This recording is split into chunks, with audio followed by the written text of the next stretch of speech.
Hello everyone, I hope you are all doing well. So, welcome back again to yet another episode that we are going to learn about acute kidney injury in neonates. That is from 1 day old to 28-day old. Okay, so we are going to focus mainly on the neonates, that is the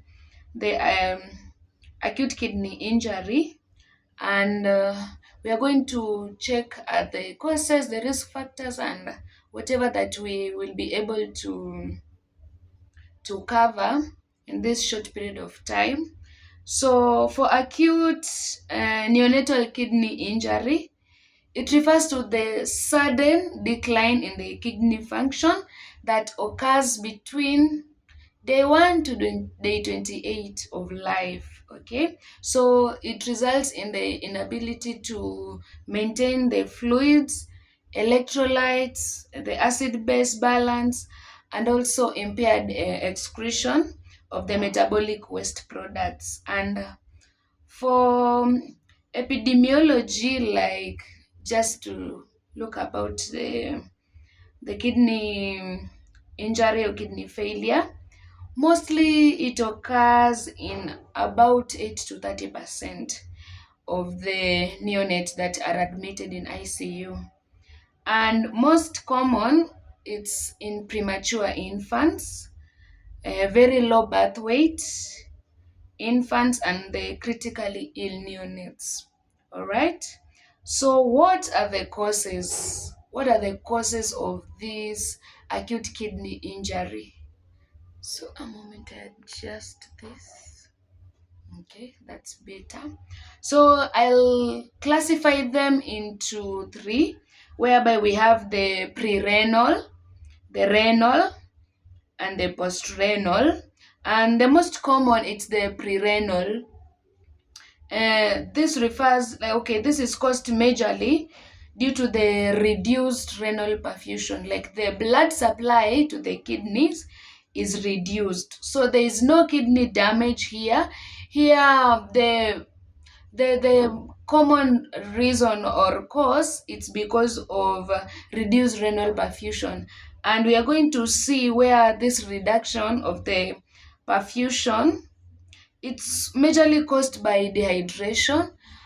When the child or the neonate is dehydrated, maybe from vomiting, diarrhea, or if they are not breastfeeding well, or there's reduced fluid volume in the body, can lead to dehydration. We can also have sepsis, maybe from infections, or is it still recording? Yeah. So we can have sepsis, which can later lead to shock. We can have hemorrhage. This is bleeding. So when there is bleeding, the increased amount of blood that is when there is increase in bleeding, that can lead to dehydration or shock. Okay, so we can also have some congenital heart disease. Example, the most common is the patent ductus arteriosus, that is PDA, which causes poor perfusion. All right. Okay, I'll make a video. I'll create another video about congenital heart disease so that we can also learn more about the congenital heart diseases in neonates. I don't know why this is not adjustable. Okay, yeah, that's way better. So we can also have persistent pulmonary hypertension. This is secondary to other causes. Example, the PDA can also cause the pulmonary hypertension. We're going to look at that. So these are the factors that will lead to reduced renal perfusion, meaning there's dehydration, there's shock, sepsis, the congenital heart diseases, so it reduces the blood supply to the kidney. So if there's reduced blood supplies, reduced perfusion, kidney injury. All right. So two, we have the intrinsic. This affects the kidney. For The pre-renal, the kidney is okay, like there is no damage to the kidney at that time. So it's factors that are leading to perfusion of the kidney. But for intrinsic, here we have the kidney itself is damaged. Okay, so what can cause this kidney damage? So one, we can have the acute tubular necrosis, which is the common one. Another one, the kidney can be damaged um, via what are they called? The drugs. Some drugs administered to the children can cause kidney damage. So these examples vancomycin, amikacin, gentamicin, and some NSAIDs like ibuprofen. All right, we can have severe sepsis. This is severe infection. We can have renal vein thrombosis if there's a thrombi or a clot in the venous system of the kidney. We can also have congenital renal disease if there is any malformation of the kidney. Yeah, the cortex, the medulla, any malformation of the kidney can also lead to kidney failure. All right, so we can also have the post-renal acute kidney injury. So this majorly occurs due to renal obstruction. So what can cause this obstruction? We can have urethral atresia, like if we have congenital malformation also from the ureters or the urethra, that can cause an obstruction, so it can lead to acute renal injury or failure. We can also have a bilateral ureteric obstruction, as we have seen.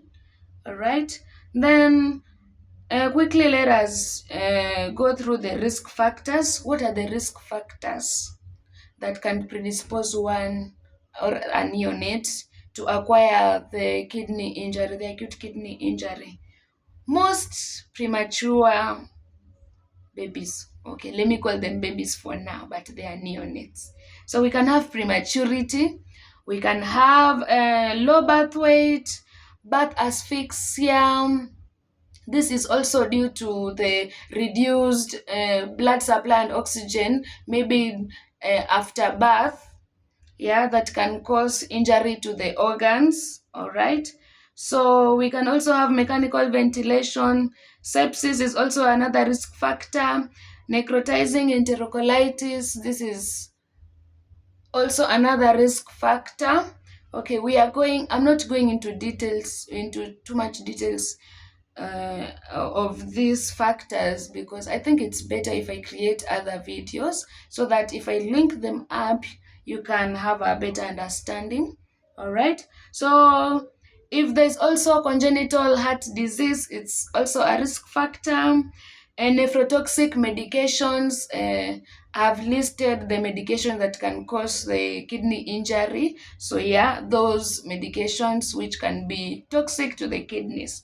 So we can also have hypotension, which the hypotension, it leads to a reduced renal perfusion, renal blood supply to the kidney, which is also a risk factor, and severe dehydration or a state of shock. Okay, so what causes or what is the pathophysiology behind all this? I'm just doing a summary, not into details, okay? So one, there is the decreased renal blood flow. As we have seen the causes of the decreased blood flow, okay? If there is that decreased renal flow, there is reduced glomerular filtration rate at the kidneys. Okay, I think go and read about glomerular filtration. Yeah, so that you can understand this, or I'll make a video, but not at the moment. All right. So if there's reduced GFR, okay, that is glomerular filtration rate, there'll be irritation of urea and creatinine. Also lead to reduction of urine production, causing sodium and water retention, Also, potassium retention leading to high levels in the blood. All this causes metabolic acidosis due to impaired acid excretion, leading to fluid overload, causing pulmonary edema and hypertension. Yeah, it's just an overview. So what are the clinical features, or how will this baby present if we are suspecting an acute kidney injury? The general presentation, the baby will like the feeding of the baby will be poor. Like there'll be poor feeding, lethargy, the baby will be irritable, crying all of the times. There'll be like a weight gain, not because of like the not because like the baby is healthy, yeah, it's because of the edema, that the water retention causing the edema will cause an increase to the weight of the baby. Okay, so for the renal, the baby will produce little urine, less than 1 millimeter, no, yeah, 1 ml per kilogram per hour. So basically, for neonates, the acceptable like number of diapers, we can use the number of diapers change per 24 hours to monitor the urine output. So for normal a normal baby, maybe about 5 to 6 diaper change in 24 hours. But in these babies with acute kidney injury, we have reduced urine output, so the baby might not produce urine at all, or just change one diaper in 24 hours, which is not even fully soaked, or even two. So if we see the reduced urine output, we should be concerned that there is something might be going on in the kidneys of this neonate. So further monitoring should be done, and evaluation. So due to the fluid overload, there'll be edema, that is just accumulation of fluid. Okay, so there'll be maybe swollen limbs, the body will be swollen, then puffy eyelids here, they'll be a bit swollen. Ascites, this is fluid in the abdomen or the stomach, let me use the stomach, but it's fluid retention in the abdomen. Pulmonary edema, hypertension, all these features due to the fluid overload. Okay, so for the electrolyte imbalance, here we are interested with our potassium, our sodium, and all that. So there'll be hyperkalemia, that is increased potassium, hyponatremia, reduced sodium, metabolic acidosis, hyperphosphatemia, hypocalcemia. Okay, this is reduced phosphate and reduced calcium, increased phosphate and reduced calcium levels. And in severe disease, we can have cardiac arrhythmias. Okay, this you can appreciate them using the stethoscope if you auscultate. And we can also have respiratory distress, because some of these example, the metabolic acidosis can and the pulmonary edema can cause respiratory distress to the baby. And we can also have seizures, because we've talked about electrolyte imbalance. So the hyponatremia, the hyperkalemia, all these can result to metabolic imbalance, which can further result to convulsion of the seizures. Okay, seizures. Okay, how do I demonstrate seizures? All right, a topic for another day. And the baby can end up in shock. We are going to see the features of shock. So with this baby, so close monitoring should be done, all right? Because when the baby presents with all these features, we have to find out where is the problem coming from.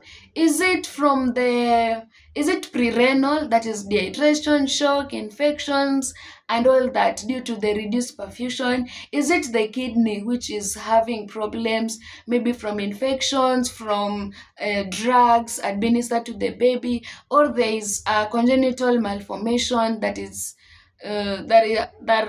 that is causing like problems at the kidney? We can also have to query, is it post, is there any obstruction to the ureters, to the bladder, and all that. So if you have this history, when a baby comes, the baby is irritable, the baby is not passing urine, we are supposed to query much more. All right.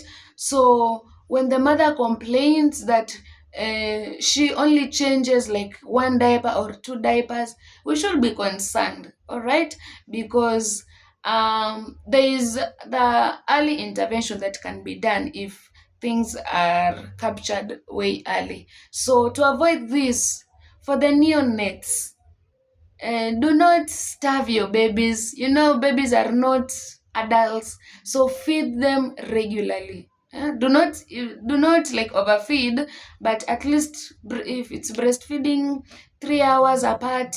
You know, you maintain hygiene so that we avoid the sepsis and the infections, and we hydrate them well, and everything is just preventable. So if you see these early signs, one, the diaper change, I'm too much concerned about that. So the baby should actually pass urine. So if the baby is not passing urine, please rush to the nearest facility for further evaluation, so that we cannot have a complete kidney failure for the neonate.